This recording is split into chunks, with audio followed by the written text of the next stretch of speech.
Diante da pergunta da irmã, tudo o que Klein pôde fazer foi responder com um sorriso arrependido, músculos doloridos. Ele originalmente acreditava que ao consumir a poção de sequência, sua constituição seria aprimorada, mas a dura realidade lhe disse que os pontos de estatísticas de um vidente foram todos alocados para sua espiritualidade, mente, intuição e interpretação. Isso não o ajudou a se ajustar ao treinamento de combate com rapidez. Quanto ao Klein original, ele se concentrou nos estudos desde cedo e sofria de desnutrição. Isso o levou a possuir uma condição física abaixo da média. O fato de que ele estava tendo efeitos posteriores de malhar era de se esperar. Músculos doloridos.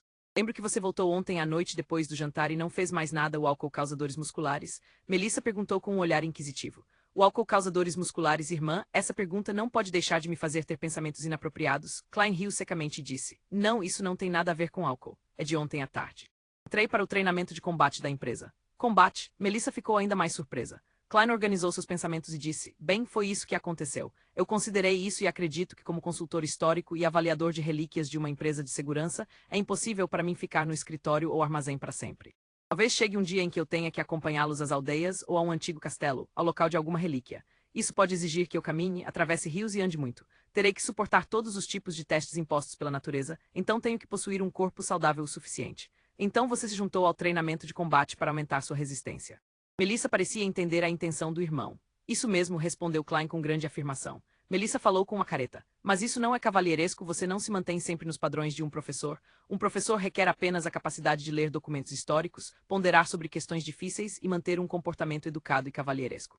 Claro, não estou dizendo que essas são todas as coisas boas. Prefiro homens que conseguem resolver problemas por conta própria, independentemente da solução exigir força ou cérebro. Melissa sorriu. Klein sorriu e disse, não, Melissa. Sua definição de professor contém um equívoco.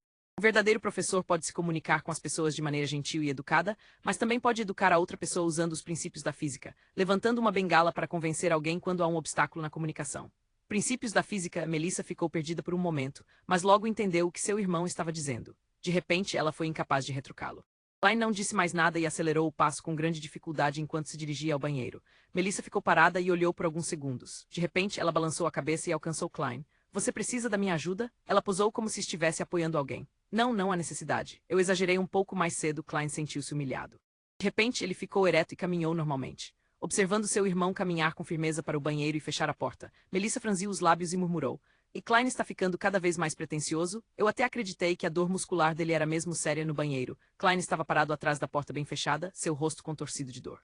Ai, ele prendeu a respiração, enrijeceu o corpo e ficou parado por uns bons 7 ou 8 segundos. Quando ele desceu com grande esforço, tomou café da manhã e se despediu de Benson e Melissa, sua dor finalmente começou a diminuir. Depois de descansar um pouco, Klein pegou sua bengala, colocou sua cartola e saiu de casa, caminhando em direção à parada de carruagens públicas. Durante o verão, a universidade continha árvores com folhagens que proporcionavam sombras, repletas de pássaros e flores luxuriantes. Era pacífico e calmo. Caminhando ao longo do rio, Klein virou na direção do departamento de história. Então, ele encontrou o prédio de 3 andares envelhecido e localizou o escritório de seu mentor, Quentin. Ele bateu e entrou na sala, mas ficou chocado ao ver que o homem sentado na cadeira de seu mentor era o acadêmico Azik. Bom dia, SR. Azik, onde está meu mentor? Marcamos um encontro por carta para nos encontrarmos aqui às 10, perguntou Klein intrigado. Azik, que era o melhor amigo de Quentin e debatia com seu mentor sobre tópicos acadêmicos com frequência, sorriu e disse, Coin teve uma reunião de última hora e foi para a Universidade de Tingen. Ele me pediu para esperar por você aqui. Azik tinha pele bronzeada, estatura e constituição medianas, cabelo preto, olhos castanhos e traços faciais suaves.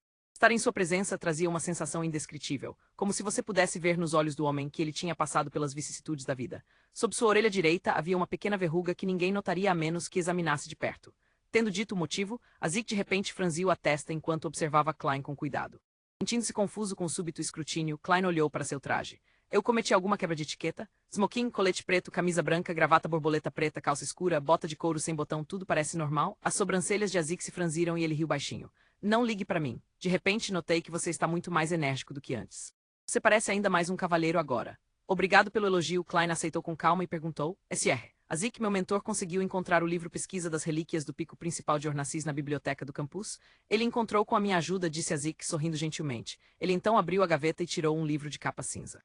Você não é mais um estudante da Universidade Koi. Você pode ler aqui, mas não pode levar para casa. Tudo bem, Klein pegou a monografia acadêmica com prazer e com uma pitada de medo. O design do livro estava totalmente alinhado com as tendências atuais, usava papel duro como capa dura e estava impresso com uma imagem abstrata do pico principal da Cordilheira Ornacis.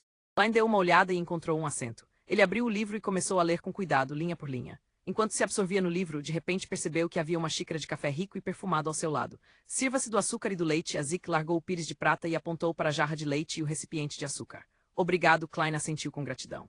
Ele acrescentou 3 cubos de açúcar e uma colher de chá de leite antes de continuar a ler seu livro. A pesquisa das relíquias do pico principal de Ornacis não era um livro muito grosso. Klein terminou de lê-lo quando era quase meio-dia. Ele tomou nota de alguns pontos importantes.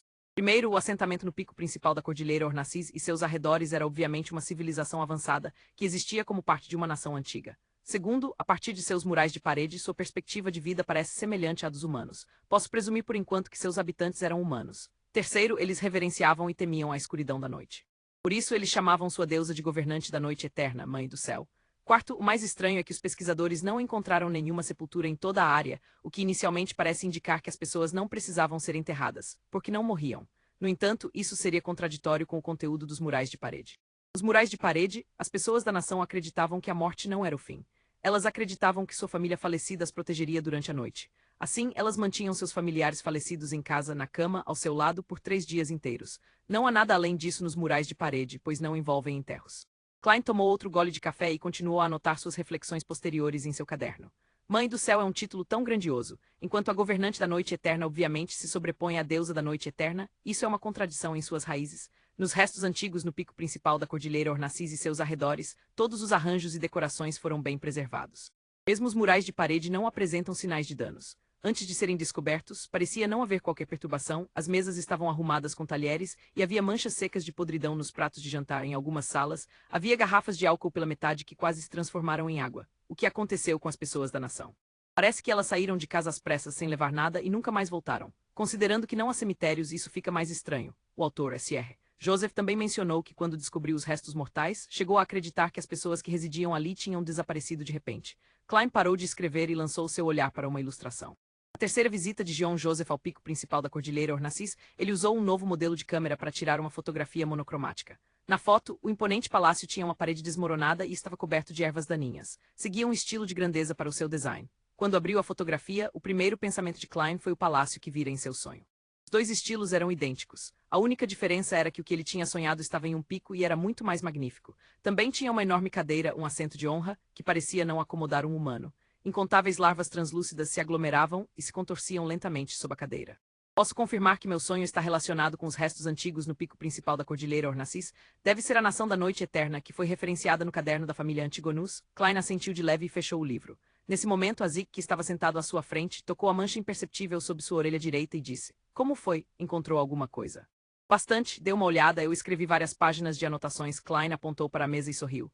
Não entendo porque de repente você está tão interessado neste assunto. Azik suspirou e disse: Klein, quando eu estava estudando na Universidade de Baclund, me envolvi com alguma adivinhação e fiz muitas pesquisas sobre isso. Bem, descobri que há desarmonia em seu destino. Que? Adivinhação? Você está falando comigo sobre adivinhação? Como um vidente, Klein olhou divertido para o acadêmico Azik. Que desarmonia? Azik pensou por um momento. Você encontrou muitas coincidências estranhas nos últimos 2 meses? Coincidências? Como estava em dívida com o SR? Azik, Klein não contestou sua pergunta enquanto começava a pensar por instinto. Se estamos falando de coincidências, a mais óbvia ocorreu quando eu estava atrás dos sequestradores. Na verdade, consegui encontrar pistas do caderno da família Antigonus, que estava perdido há dias na sala em frente aos sequestradores.